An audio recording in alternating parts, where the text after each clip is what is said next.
सर्वप्रथम मैं कोविड-19 में जो लोग अपने काल के ग्रास बने और मृत्यु लोक को प्राप्त हुए, उन सभी को सर्वप्रथम महाविद्यालय परिवार की ओर से श्रद्धांजलि देता हूं। और हम अपने नेक्स्ट लॉ ऑफ टॉर्क की सेकंड क्लास में हम एंटर करते हैं। कल हमने बात की थी अपकृत्य विधि की डेफिनेशन के बारे में, और उसी अपकृत्य विधि की डेफिनेशन में जो सामंत ने परिभाषा दी, सामंत ने यह क्लियर किया कि एक सिविल रॉन्ग है लेकिन ये संविदा भंग से भिन्न है। तो आज हम चर्चा करेंगे कि ये किस प्रकार से, यानी कॉन्ट्रैक्ट में breach of contract and tort, इन दोनों में बेसिक रूप से डिफरेंस क्या है। सबसे बड़ा डिफरेंस तो ये है कि कॉन्ट्रैक्ट जो है वो व्यक्ति का एक, कल हमने बात की थी कि अधिकार दो तरीके के होते हैं, एक होता है राइट इन रेम एंड एक होता है right in पर्सोनम। Right in rem जो है वो होता है लोकबंदी अधिकार, और जब हम टॉर्ट की बात करते हैं तो हमेशा जो राइट्स वॉयलेट होते हैं वो हमेशा संपूर्ण समाज के विरुद्ध प्राप्त अधिकार है। जबकि जब हम कॉन्ट्रैक्ट की बात करेंगे तो संविदा में, क्योंकि संविदा का जन्म जो है, हमने कॉन्ट्रैक्ट, इंडियन कॉन्ट्रैक्ट एक्ट की जो सेक्शन 10 है वो essential element of the contract बताता है, जिसमें हम ये कहते हैं कि दो व्यक्ति जो है, दो या दो से अधिक व्यक्ति आपस में क्या करते हैं, संविदा करते हैं और वो एक दूसरे को जानते हैं।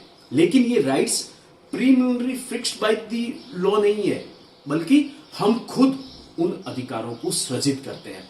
यहां पर देखिए आपके सामने बेस ऑफ डिफरेंट, यानी कि किस बेस पर हम उन दोनों को डिफरेंशिएट करने का प्रयास करते हैं। सबसे पहला है ड्यूटी।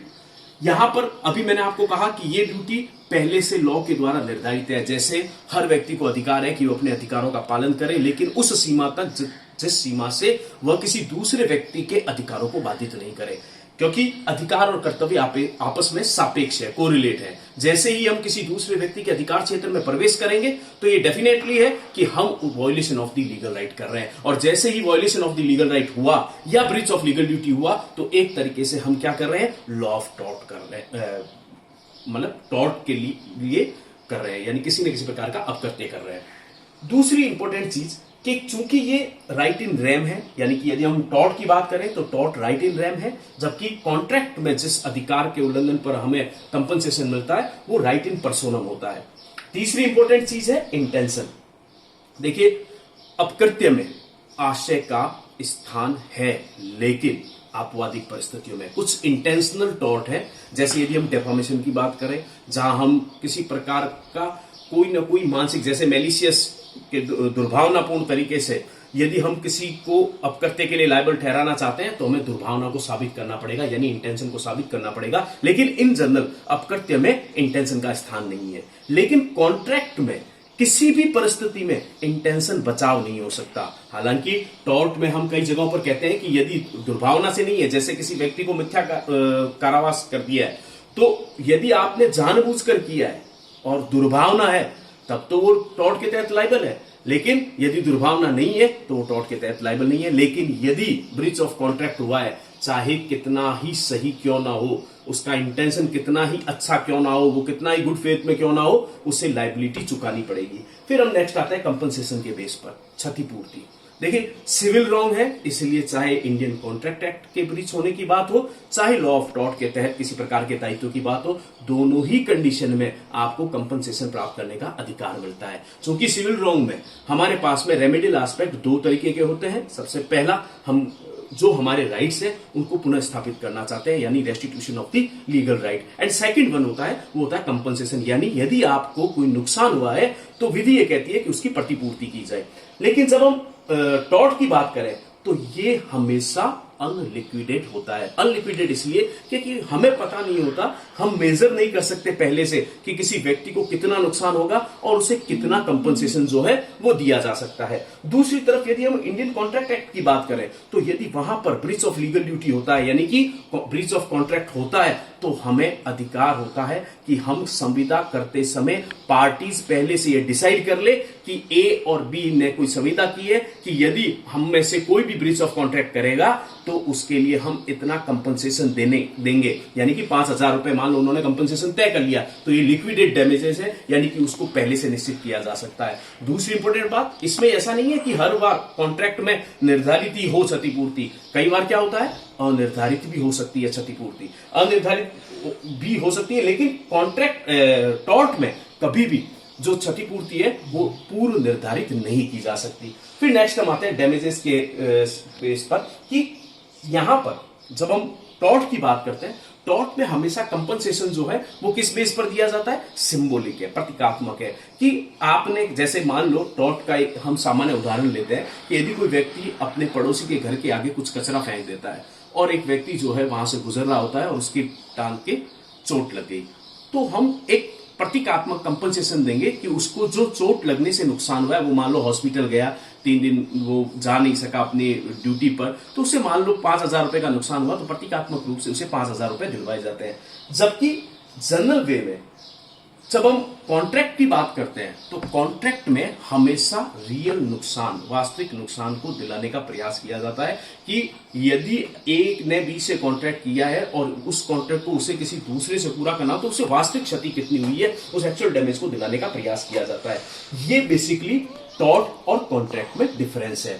फिर हम दूसरी बात करते हैं कि क्राइम से टॉर्ट किस प्रकार भिन्न है। देखिए, हालांकि कुछ ऐसे टॉर्टियस लायबिलिटी हैं जिनमें अपराध भी कारित होता है और सिविल लायबिलिटी भी कारित होती है। ये हमारे ऊपर है कि हम कंपनसेशन लेने के लिए कहां जाएं। यदि आपको सिविल रॉन्ग है, आपको लगता है कि आप अपने अधिकारों को पुनः प्राप्त करना चाहते हैं, आप कंपनसेशन प्राप्त करना चाहते हैं, तो आपको सिविल न्यायालय में जाना होगा। और यदि आप चाहते हैं कि उस व्यक्ति को सजा दिलाई जाए या पेनल्टी इंपोज कराई जाए, तो आपको कहां जाना होगा, क्रिमिनल लायबिलिटी के तहत, यानी कि क्रिमिनल कोर्ट के सामने आपको जाना होगा। इसके हम उदाहरण देख सकते हैं, जैसे डेफामेशन है। डेफामेशन जो है आपके आईपीसी में भी उसको अपराध के तहत माना गया है और यहां पर टॉर्टियस लायबिलिटी भी उसकी क्रिएट होती है। कहने का मतलब यह है कि टॉर्ट और क्राइम दोनों में डिफरेंस है, लेकिन कुछ ऐसे टॉर्ट है जो क्राइम, सिविल और क्रिमिनल दोनों लायबिलिटी पैदा करते हैं। अब हम बात करते हैं टॉर्ट और क्राइम में बेसिकली डिफरेंस क्या है। सबसे पहला है राइट्स, यानी कि अधिकारों के बेस पर यदि बात करें, चूंकि जो अधिकार टॉर्ट के तहत है वो हमें समाज के विरुद्ध प्राप्त है, लेकिन वो पर्सनल राइट है, एक व्यक्ति का व्यक्तिगत अधिकार है। हर व्यक्ति का अपना व्यक्तिगत अधिकार है कि वो सुख सुविधा से जीवन यापन करे। यदि कोई दूसरा व्यक्ति उसमें खलल पैदा करता है तो दूसरे को अधिकार मिलता है कि वो उसके खिलाफ न्यायालय में जाए। तो यहां पर जब हम टॉर्ट की बात करेंगे तो हमेशा पर्सनल राइट की बात की जाएगी, लेकिन क्राइम हमेशा राज्य के विरुद्ध है, क्योंकि वो पूरे समाज को प्रभावित करता है। यदि एक बी के घर पे चोरी करता है तो संपूर्ण समाज को उससे प्रभावित होता है, उस संपूर्ण समाज में भय व्याप्त होता है। इसलिए जब हम इसका डिफरेंशिएट करें तो हमें पता होना चाहिए कि सिविल और क्रिमिनल में सबसे बड़ा डिफरेंस है कि क्राइम हमेशा राज्य के विरुद्ध होता है, जबकि टॉर्ट हमेशा व्यक्तिगत होता है। दूसरी इंपॉर्टेंट चीज कि जब हम लीगल प्रोसीडिंग की बात करेंगे, यानी मान लो किसी व्यक्ति ने किसी पर हमला किया, असॉल्ट किया, तो असॉल्ट चूंकि टॉर्ट में भी आता है और क्राइम में भी आता है, लेकिन यदि वो हमला ऐसा है जिससे उसको व्यक्तिगत नुकसान हुआ है, व्यक्तिगत क्षति पहुंची है, तब तो हम क्या कहेंगे, वो सिविल लायबिलिटी पैदा कर रहा है। लेकिन उसने हमला इस तरीके से किया कि पूरा का पूरा समाज जो है उससे आतंकित हो जाए, तो एक तरीके से वो क्या है, स्टेट लायबिलिटी है। इसका मतलब हम राज्य के विरुद्ध न्यायालय में जाएंगे। ये दूसरा बड़ा डिफरेंस है कि हम जब हम टॉर्ट के तहत लीगल प्रोसीडिंग करेंगे तो हम उस व्यक्ति विशेष को कहेंगे और व्यक्ति के विरुद्ध न्यायालय में जाएंगे, सिविल न्यायालय में जाएंगे। तीसरा आता है रेमेडियल एस्पेक्ट, यानी कि उपचार। जैसा कि हमने कल भी बात की, अभी हम आगे भी बात करेंगे कि यूबी जस्ट बी रेमेडी, मैंने आपको एक टर्म बताई थी, लैटिन टर्म, कि जहां अधिकार है वहां उपचार भी है। उसी संदर्भ में जब हम रेमेडियल एस्पेक्ट की बात करते हैं तो जहां सिविल लायबिलिटी, क्योंकि टॉर्ट जो है वो सिविल रॉन्ग है, इसलिए यहां पर हमें क्या होगा, रेमेडियल एस्पेक्ट में हमारे पास में हम ये चाहते हैं कि पहली चीज तो जो अधिकार हमारे प्रभावित हुए हैं, यानी कि अधिकारों को पुनः स्थापित करना फर्स्ट हमारा दायित्व रहता है, और दूसरा हमें कंपनसेशन प्राप्त करना, यानी कि हमें क्षतिपूर्ति प्राप्त करनी है। ये दोनों हमारा ऑब्जेक्ट रहता है। लेकिन जब हम क्रिमिनल की बात करें, यानी कि क्राइम की बात करें, क्राइम में हमारे पास में 2 ऑप्शन होता है। पहला पेनल्टी, यानी कि हम जुर्माना जो है वो रेवेन्यू का पार्ट है। कंपनसेशन में और पेनल्टी में फर्क है। कंपनसेशन का मतलब है कि जो नुकसान आपको हुआ है न्यायालय वो नुकसान आपको दिलाएगा, लेकिन पेनल्टी में क्या होता है, पेनल्टी में जो पेनल्टी सरकार के द्वारा लगाई जाती है, कोर्ट के द्वारा लगाई जाती है, वो रेवेन्यू में जमा होती है, यानी कि सरकार की आय है एक तरीके से। दूसरा होता है पनिशमेंट, क्योंकि हम यहां पर दंड दिलवाना चाहते हैं। जब आप क्राइम के तहत यानी क्रिमिनल कोर्ट में मामला दायर करते हैं तो आपका उद्देश्य क्या होगा कि आप उसे कहीं ना कहीं सजा दिलाए, दंड दिलाने का प्रयास करते हैं। ये रेमेडियल एस्पेक्ट से इन दोनों में फर्क है। नेक्स्ट आता है पनिशमेंट। जहां दंड की बात है, यानी कि बेस ऑफ द पनिशमेंट जो है, यदि हम टॉर्ट में बात करें तो टॉर्ट में बेस क्या रहेगा?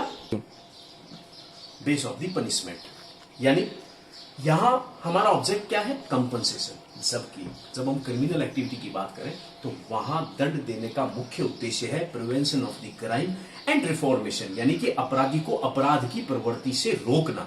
जबकि अपकृत्य में हम क्या करते हैं? एक तरीके से प्रतीकात्मक सिंबॉलिक है कि भाई आप जो नुकसान आपने किया हम उसको कंपनसेट करते हैं। जबकि अपराध में रिफॉर्मेटिव मेजर होता है, उपचारात्मक होता है कि आगे से वो ऐसा कार्य, ऐसा अपराध न करे और क्राइम को रोकने का प्रयास किया जाता है। ये बेसिकली डिफरेंस है टॉर्ट और क्राइम में। अब ये दोनों बेसिक चेंज। थर्ड वन जो है वो है ब्रीच ऑफ ट्रस्ट, यानी कि सिविल रॉन्ग। यदि हम ऐसा कहना चाहें कि प्रत्येक सिविल रॉन्ग जो है वो टॉर्ट नहीं है, लेकिन हर अपकृत्य सिविल रॉन्ग अवश्य होगा। उसी परिप्रेक्ष्य में हम ब्रीच ऑफ ट्रस्ट को भी इससे अलग मानते हैं, क्योंकि ब्रीच ऑफ ट्रस्ट में भी एक तरीके से क्या है, ये इक्विटेबल। ब्रीच ऑफ ट्रस्ट में भी क्या होगा कि कहीं ना कहीं जो न्यास भंग है वो एक सिविल दायित्व तो पैदा करता है, लेकिन वो टॉर्ट से डिफरेंस होगा, यानी कि न्यास भंग को हम टॉर्ट की परिधि में नहीं मानते हैं।